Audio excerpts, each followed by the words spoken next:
بسم اللہ الرحمن الرحیم۔ آج ہمارا جو لیکچر ہے اسلامیات کا وہ ہے عقائد، دوسرا لیکچر ہے ہمارا۔ اس سے پہلے ہم ڈسکس کر چکے ہیں وحی کی تعریف ہم نے کی، لغوی معنی کی، اس کی قسمیں بیان کی، اور آپ صلی اللہ علیہ وسلم پر یہ کہاں پر نازل ہوئی، آپ صلی اللہ علیہ وسلم کی عمر کتنی تھی، اور پہلی وحی میں کتنے آیات تھے، یہ ہم نے ڈسکس کیے ہیں۔ اکثر ان پر سوال آتا ہے وحی پر کہ وحی کی کتنی قسمیں ہیں، تو ہم نے جس طرح ایکسپلین کیا کہ وحی کی 2 قسمیں ہیں۔ پھر سوال آتا ہے کہ وحی کی لغوی معنی کیا ہے، تو ہم نے ڈسکس کیا کہ وحی کی لغوی معنی جو ہے وہ جلدی سے اشارہ کرنے کے ہیں۔ اس کے بعد آپ صلی اللہ علیہ وسلم کی عمر کے بارے میں پوچھا جاتا ہے، تو آپ صلی اللہ علیہ وسلم کی عمر جو تھی وہ 40 سال تھی، اور یہ وہی پہلی وحی غار حرا میں نازل ہوئی، اور اس میں کل 5 آیات تھے۔ تو یہ اکثر اس طرح کے کویسچن آتے ہیں۔ آج ہمارا جو ٹاپک ہے وہ ہے عقائد، لیکچر نمبر 2۔ عقائد جو ہے یہ عقیدہ کی جمع ہے، معنی ہے باندھنا یا عہد کرنا۔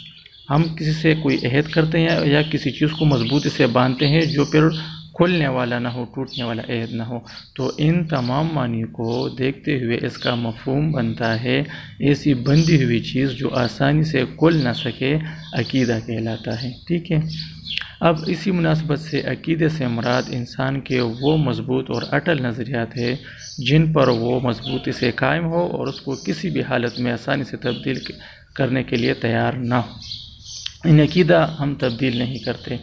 فار ایگزامپل ہمارا عقیدہ ہے کہ اللہ ایک ہے، تو اللہ ایک ہے، ہم کسی حال میں یہ تبدیل نہیں کر سکتے نعوذ باللہ کہ اللہ تعالیٰ ایک نہیں ہے۔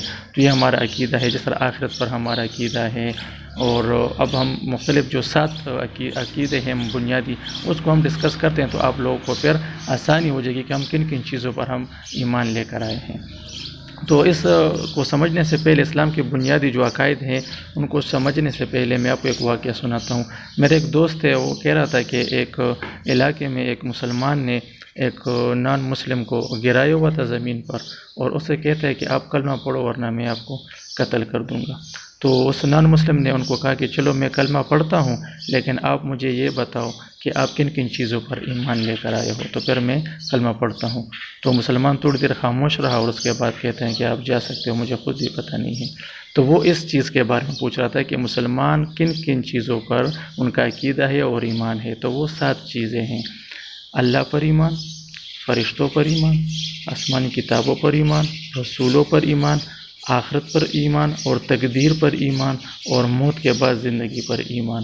یہ 7 چیزیں ہیں، 7 عقائد ہے بنیادی۔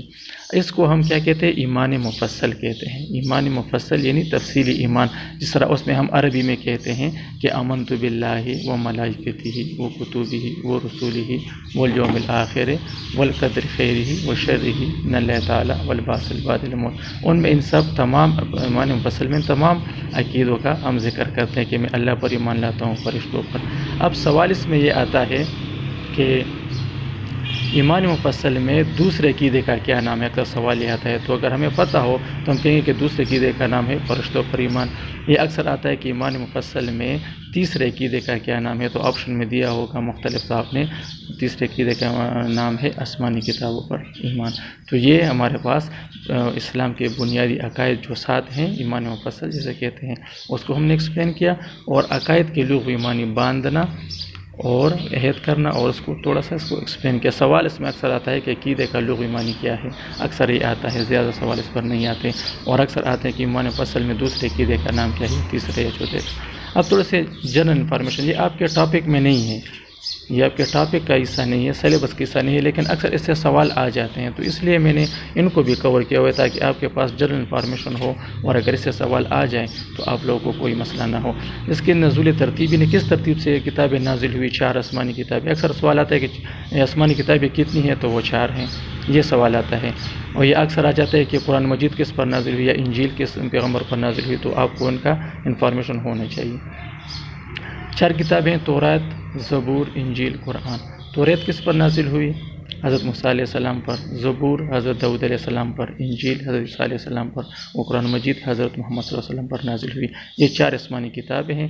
اکثر اس پر سوال آتا ہے کہ کتنی ہیں؟ 4 ہیں، اور پھر توریت کس پر نازل ہوئی، یا زبور یا انجیل وغیرہ، تو اکثر اس ٹائپ کے کویشچن ان پر آتے ہیں۔ تو یہ انشاءاللہ آسان ہے، اس میں کوئی اتنا یہ راکٹ سائنس نہیں ہے، اردو ہے، آپ اس کو پڑھیں اور انشاءاللہ آپ کو اس میں کوئی مسئلہ نہیں ہوگا ایگزام کے دوران۔